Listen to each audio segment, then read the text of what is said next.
Die kunsgemeenskap is in rou gedompel nadat die 55 jaar oue Klein Libertas Theater Saterdagoggend in 'n verwoestende brand verswelg is. Die geskiedkundige theater in Stellenbosch, ook bekend as die Klein Lib, is waar baie Suid-Afrikaanse akteurs hul eerste vertoning op die planke gebring het. Netwerk 24 het met 'n paar van die kunstenaars gesels oor hul gunsteling herinneringe by die theater. Ek sal sê die Klein Libertas is vir my gunsteling theater op Stellenbosch, veral in die tyd van die Woordfees. Die goed wat hulle aanbied is net altyd van hoë gehalte. En ek gaan al baie jare lank so toe.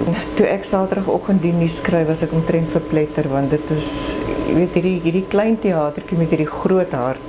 In 1974 het ek en Herman Binge gespeel vir Maria van Heerden, dis nou Marcel en Johan van Heerden se ma, in 'n amateurstuk wat geskryf is deur Andre Brink genaamd Pavaan.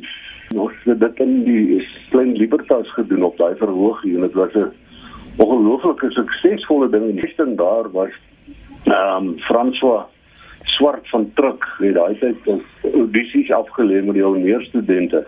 En toe sê hulle, hoekom het ek nie audisie gedoen het? Toe sê ek, maar ek is tweede jaar, toe sê hulle my net daar 'n kontrak vir Truk speelwerk. Dit my hele lewe daar begin, letterlik op daai verhoog.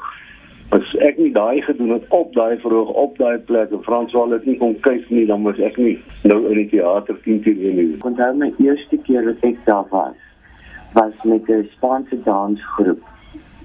Ek dink ek het die gordyne gemanipuleer. Ek dink my gunsteling herinnering aan die plek obviously sal wees 'n verwerking van Charles Dickens se Christmas Carol gedoen, Ebenezer Pennyknyper. En Pennyknyper het ek en Nita saam gedaan het. Ek het Pennyknyper gespeel en ons het mense uit die gemeenskap gebruik. Ek sien hom so snaaks genoeg as my home theater. It's a very, very special place. As ek die Fouries ken, ek sien baie uit na die Phoenix wat uit die asse gaan verrys, you know.